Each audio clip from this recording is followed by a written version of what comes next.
The video you're about to watch was filmed over the summer, so I will look different. It's old. But the reason I'm finally able to release the video now is because the collaboration video I did with Sweet and Spooky over on her channel is finally up. Yay! Over on Sweet and Spooky's channel, our collab that just went up is each of us listing our top 5 favorite gialli for a total of 10.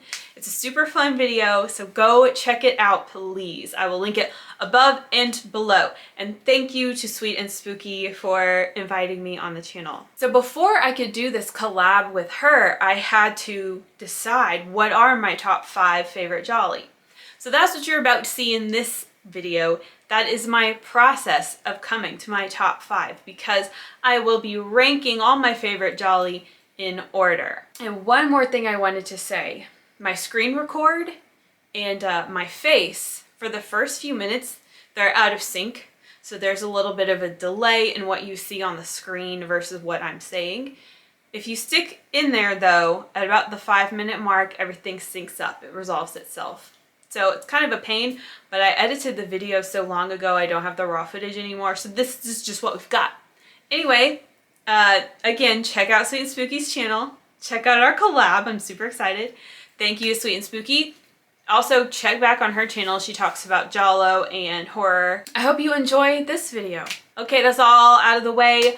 I'm going to turn it over to Summertime Katie, and she's going to talk to you about her top 36 favorite gialli.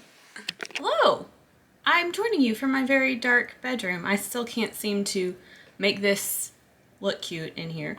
But I'm in front of my computer today because what we're going to do is rank my favorite gialli in order.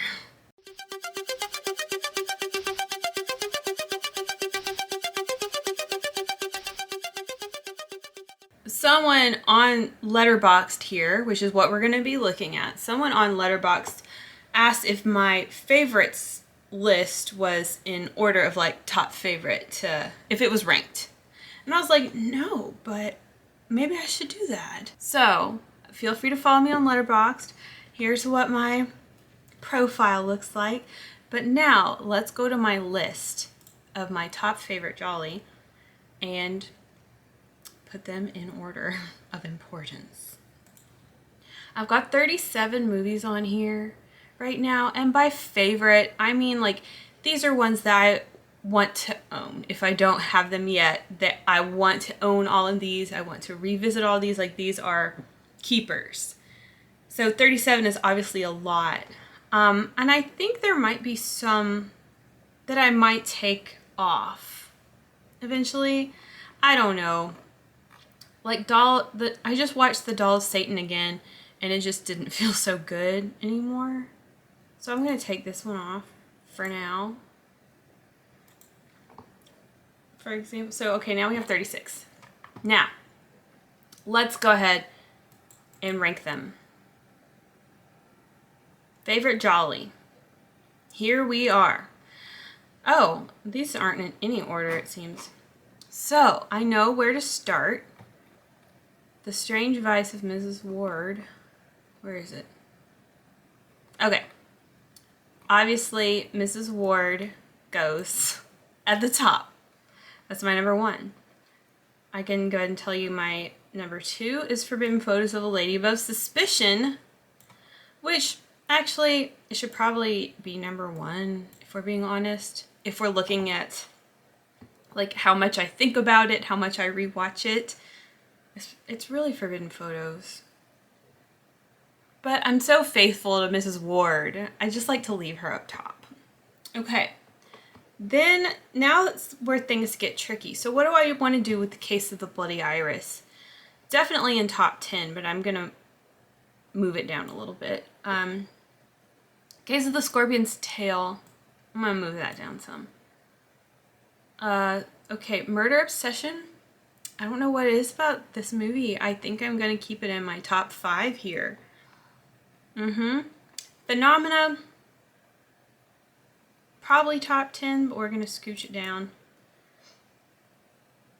Oh look, Case and Billy Iris worked its way back up. We'll leave that alone for now. This might be messy. I don't know if this is going to be a video people like to watch. Opera is really good. I don't know why Opera stands out more in my memory than Deep Red does, but I have only watched both of those one time. So we'll move Deep Red down some, move Opera down some.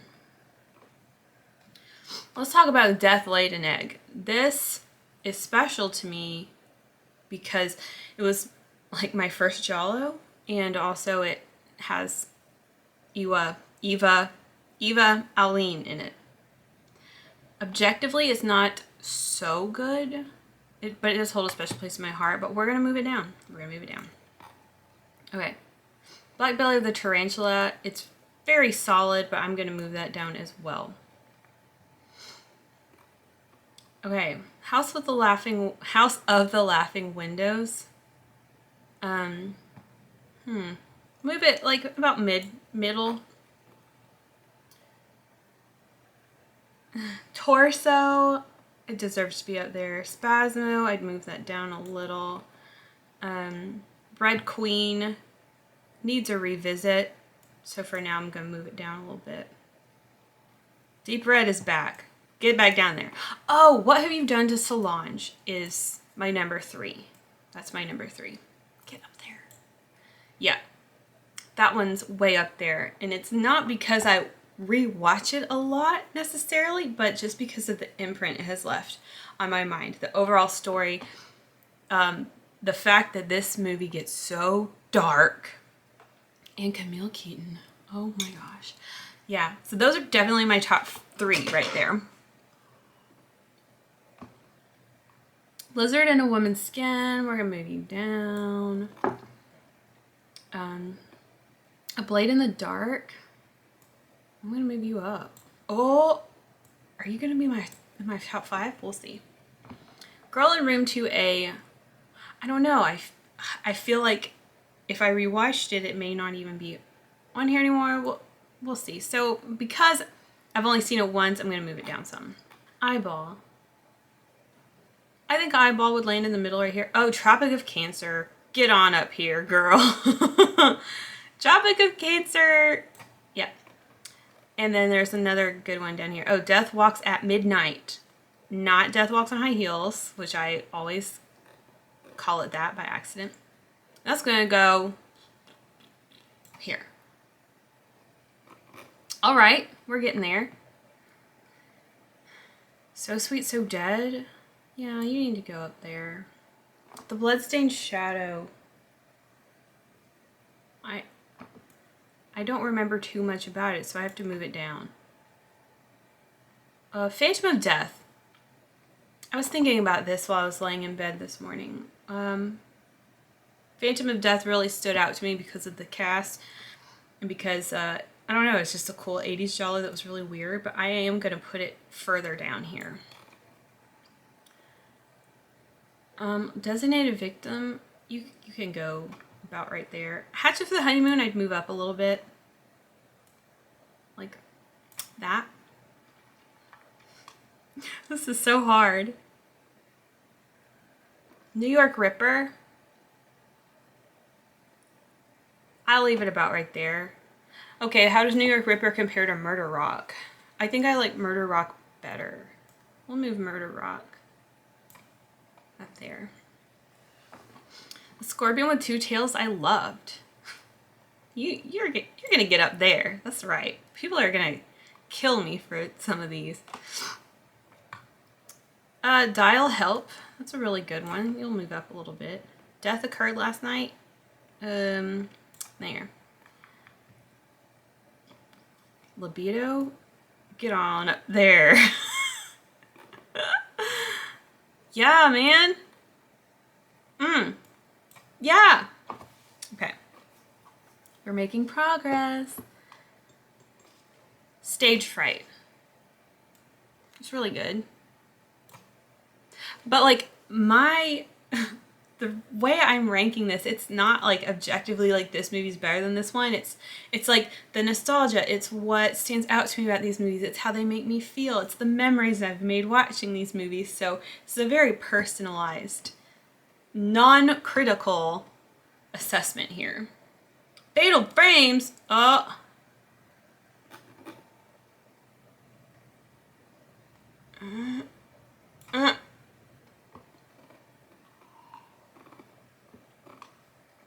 Okay.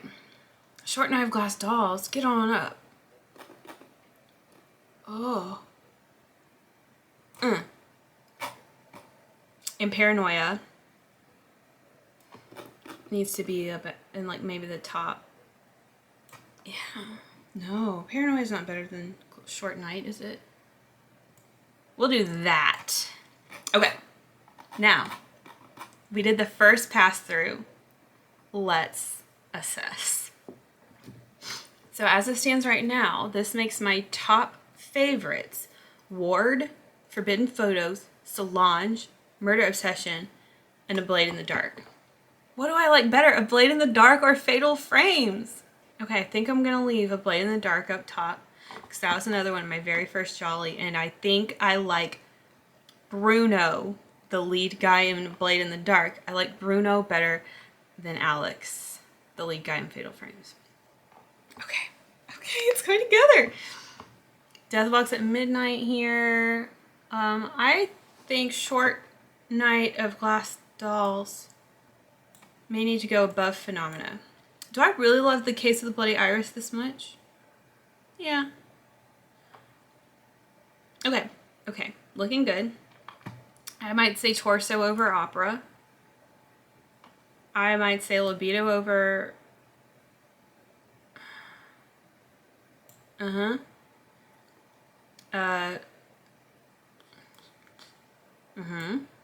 House of Laughing Windows definitely over Black Belly. Oops, Black Belly's just moving on down. Okay. Do I like Scorpion with Two Tails more than Deathlight and Egg?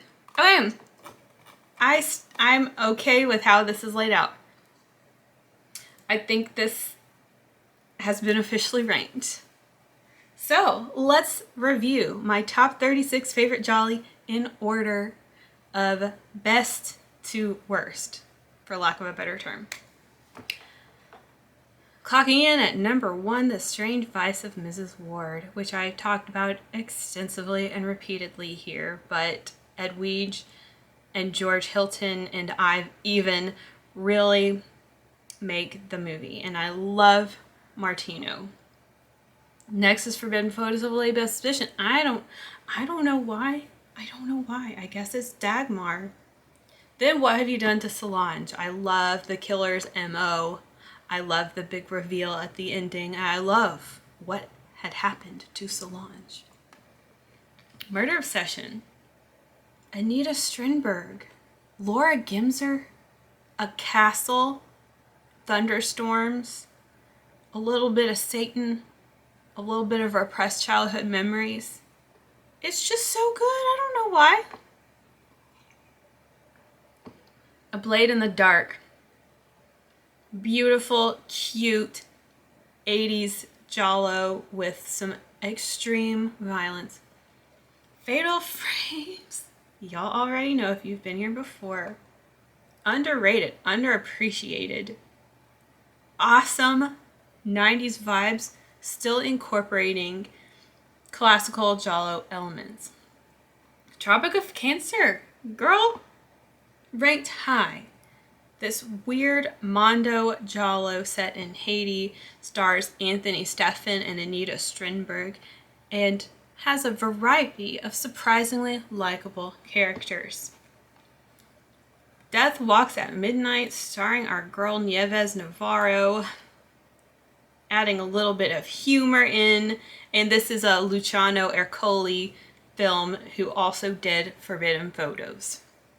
He is my type, apparently. Next, The Case of the Bloody Iris. One of y'all commented that it's like a Giallo that makes fun of Giallo. And I see what you're saying. I get it. And I can't describe how that is. But of course, it's got Edwige and George again. And another thing that stands out here is the awesome soundtrack. This one is just nice and solid. And I'm a sucker for Edwige. Short Night of Glass Dolls is next. Creepy, lonely, weird, confusing, with a shocking reveal and a shocking ending. Next is Phenomena. Is Phenomena the highest ranked Argento Giallo I've got on here? It is. Yeah, I mean, I love it. This is overstuffed. This is chock full. This is filled with so much. It's extra, but I love it. It's extravagant. I love the setting and the soundtrack and the costumes. That's not the word. The wardrobe. It's phenomenal. Next, The Case of the Scorpion's Tail. I'll leave it there. But sometimes I think I might move it down. Case of the Scorpion's Tail is one that I would just call like a really solid, quintessential example of a giallo. Next, Paranoia. This Lindsay Baker 60s kind of soap opera style giallo that really affected me. It was really good. And close behind that is Libido. I just love it. I can't believe I put Libido over Torso, but here we are. And then there's Torso, the slasher giallo. The name says it all. And then we have Opera. I really liked Opera. I can't explain it, but that's my second favorite Argento giallo. Red Queen kills 7 times, largely beloved. The first time I saw Barbara Boucher. And yeah, pretty kind of gothic, kind of supernatural-ish. And yeah, that's a winner. Next, So Sweet, So Dead. I listed it in my top 5 Jolly for Beginners video. It's got the killer has a great motive, and I love that. I loved the execution of that. No pun intended. Next is The House with Laughing Windows, a very comforting and lovable giallo that I always hold dear to my heart. And then we have Hatchet for the Honeymoon. Yeah, I think this one is kind of grown on me. This is like the only Bava in here, I think. Is it? Anyway, it's beautiful, it's extravagant, and it's refreshing. Then Black Belly the Tarantula, starring our boy Giancarlo. This one was just really watchable, really fun. Death Laid an Egg, I've already talked about what that means to me. It's bizarre, it's fun. Trippy, weird 60s stuff. Scorpion with Two Tails, this Martino. I think this was like a mini-series, or it was supposed to be a mini-series that they put together into a movie. This is an archaeological adventure giallo that is just ridiculous and awesome. I got done with this one and I was like, oh yes! And then I read all the reviews that were terrible. Deep Red is next, which really truly deserves a rewatch from me. Next is Spasmo, another just like really lovable one with a crucial cast. Followed by Dial Help, another largely hated 80s giallo that I was absolutely charmed by. Did Dial Help really land above Eyeball? I'm sorry. I'm sticking by it. Eyeball, of course, is another just quintessential slasher style giallo. And then Murder Rock. I just love the dancing. Is Murder Rock my highest ranking Fulci? That doesn't seem right. Oh well. Then Stage Fright. A nice, kind of more of a slasher than a giallo, but was a grand time. Death Occurred Last Night. A nice sort of Polizio Teschi style giallo, which somehow just really pulled me in and wrapped its arms around me. Lizard in a Woman's Skin, another piece of Fulci. I loved the dreamlike, psychedelic nature of it and the cast as well. The Designated Victim, just a really fun, slow burn with a disturbing ending. and a creepy, creepy lead man. New York Ripper. I hate to put it down so low. I didn't really mean to. This is a beloved film in my life. The Bloodstained Shadow, simply because I can't remember too much about it at this time. And same with The Girl in Room 2A. And Phantom of Death, no shade, but it's down here at the bottom just because it's... I don't know, maybe because it's really... It's kind of an outlier in this genre, but... It definitely is still deserving of a place on my favorites. And that's the list in order. What do you think? Do you hate me? Did I make a stupid mistake somewhere? And what would you do differently? And if you have a list of your favorites, you want to rank it and list it below, please do. I'd love to see it. Now, I am pre-filming this video because later on I'm doing a collab with Sweet and Spooky here on YouTube. She covers a lot of horror, but also giallo. So I'm doing a collab with her where we both pick our top 5. So I filmed this so I could discover what my top 5 really is, and now I know. And this video will come out after my collab with Sweet and Spooky. So hope you enjoy. Ciao for now.